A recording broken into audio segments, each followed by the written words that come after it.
Masakit man para sa pamilya ng mga pilotong nasawi sa bumagsak na FA-50 aircraft sa Bukidnon.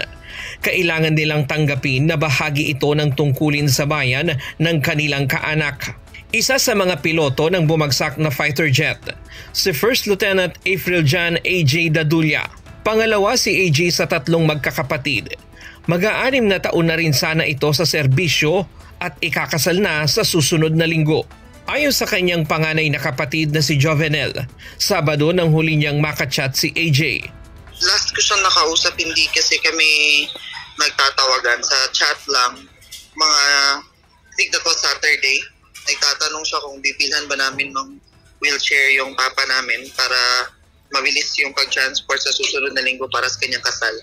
Isinalarawan niya ang kanyang kapatid bilang isang tahimik, masayahin at positibo ang pananaw sa buhay, kaya laking panghihinayang nila sa maagang pagpanaw ng kanyang kapatid. Pampalubag na lamang nila sa kalooban ang ginawang sakripisyo ni AJ para sa tungkulin upang kahit papaano ay maibsan ang sakit na kanilang nararamdaman. Siyempre sa mga kaibigan, mga kamag-anak po namin, patuloy lang po natin yung buhay kasi alam naman natin na ganito talaga yung pwedeng mangyari kapag kayong ating kapamilya ay nasa serbisyo. Total, tinitingnan na lang po na si AJ ay nakapag-uwis ng kanyang buhay para sa bayan. Sa ganun po ay mas medyo kaunti ang aming pakiramdam.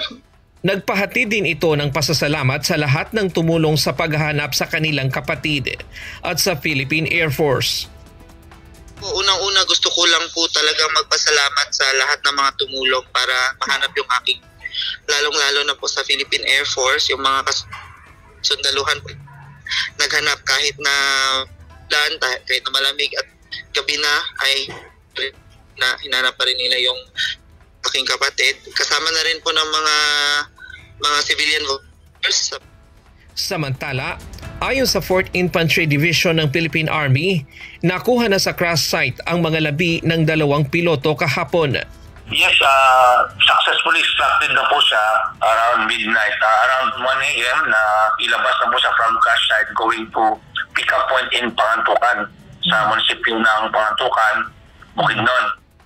Hindi naging madali ang dinaanan ng mga retrieval team dahil may 5 hanggang 6 na oras itong lakarin mula sa crash site. From there, the cadaver were transported through a military vehicle going to Cagayan de Oro City sa Lumbia po, Barangay Lumbia, Cagayan de Oro City. Hindi kayang pasukin ng mga sasakyan ng crash site dahil puro puno ang lugar. Ayon naman sa Philippine Air Force, dadalhin muna sa forensic laboratory ang mga labi bago ito ilipad papuntang Villamor Air Base sa Pasay City para bigyan ng pagkilala ang mga piloto.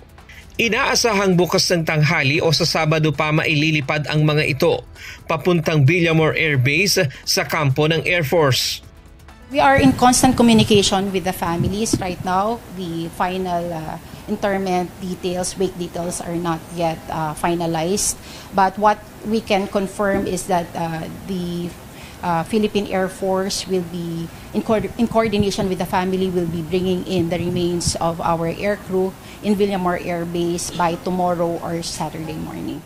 Samantala, papunta na rin sa crash site ang mga investigador ng Philippine Air Force para alamin ang sanhi ng pagbagsak ng eroplano. Yes, of course, they're going to look at the general area, the aircraft parts that are remaining there, and that's just part of the process. Along with that, they already had initial investigation also regarding the processes, the tactics, techniques, and procedures that are being carried out for the mission. That's something that we have to reassess also. Nasecure na rin ang flight data recorder ng eroplano o ang tinatawag na black box. Ayon sa Armed Forces of the Philippines, hanggang ngayon ay nagpapatuloy pa rin ang operasyon ng Philippine Army laban sa mga miyembro ng CPP-NPA sa Bukidnon, kung saan magbibigay sana ng air support ang nasawing mga piloto. Ryan Lacanlale, UNTV News and Rescue. Diyos ang aming sandigan, serbisyo publiko ang aming pinahahalagahan.